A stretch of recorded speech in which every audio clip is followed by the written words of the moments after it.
റസൂലുള്ള പറഞ്ഞു, ഖദീജ 25 കൊല്ലം കൊണ്ട് കാണുന്നതല്ലേ എന്റെ പ്രിയപ്പെട്ടവരെ. ഖദീജ ബീബി റളിയല്ലാഹു തആല അൻഹ അല്ലാഹുവിന്റെ പ്രവാചകനോട് പറഞ്ഞു, യാ റസൂലല്ലാഹ്, മുത്തി നബിയേ, എന്റെ പൊന്നാര മകളായ ഫാത്തിമയെ പൊന്നുപോലെ നോക്കണം നബിയേ, എന്റെ ഫാത്തിമായ പൊന്നുപോലെ നോക്കണം നബിയേ. എന്റെ പ്രിയപ്പെട്ടവരെ, ഫാത്തിമ ബീബിക്ക് ചെറിയ പ്രായമാണ്, ഒരു ഉമ്മയുടെ ആവശ്യമുള്ള സമയമാണ്, ഒരു പെൺകുട്ടിയുടെ കൂടെ ഉമ്മയുണ്ടാകേണ്ട പ്രായമാണ് ഫാത്തിമ ബീബിക്ക്. ഏകദേശം 15 വയസ്സോ 16 വയസ്സോ പ്രായമുള്ള സമയമാ.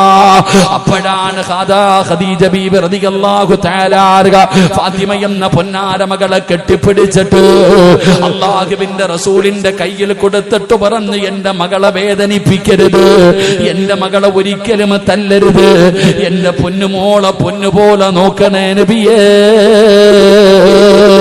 അല്ലാഹുവിന്റെ പ്രവാചകന്റെ കയ്യിൽ പിടിച്ചിട്ട് ഫാത്തിമാനെ ഏൽപ്പിക്കുകയാ.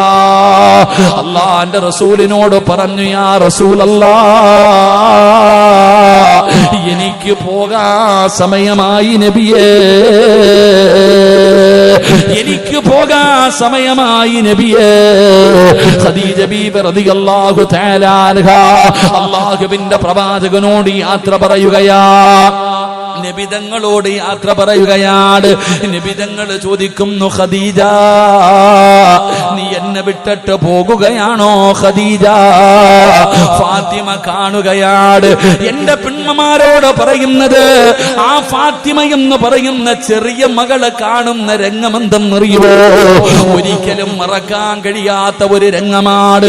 വാപ്പയുടെ മടിത്തട്ടിൽ കിടന്നിട്ട് ഉമ്മ പറയുകയാ, ഞാൻ പോകുകയാ, എന്റെ മരണമെടുത്തു നബിയേ,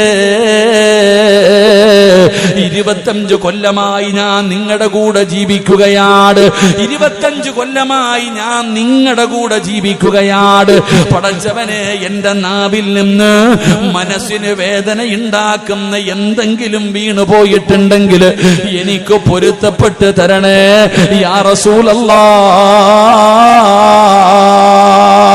ഉമ്മ വാപ്പയോട് പറയുകയാ, 25 കൊല്ലമായിട്ട് ഞാൻ നിങ്ങളുടെ കൂടെയാണ് ജീവിക്കുന്നത്, എന്റെ ഭാഗത്ത് നിന്ന് എന്തെങ്കിലും ഒരു പോരായ്മ വന്നിട്ടുണ്ടെങ്കിൽ പൊരുത്തം തരണേ എന്ന് നബിതങ്ങളോട് പൊരുത്തം ചോദിക്കുമ്പോ അല്ലാഹുവിന്റെ റസൂല് വാബുത്തി പിടിക്കുകയാ. ആയിഷ ബീവിയുടെ ഖദീജ ബീവിയുടെ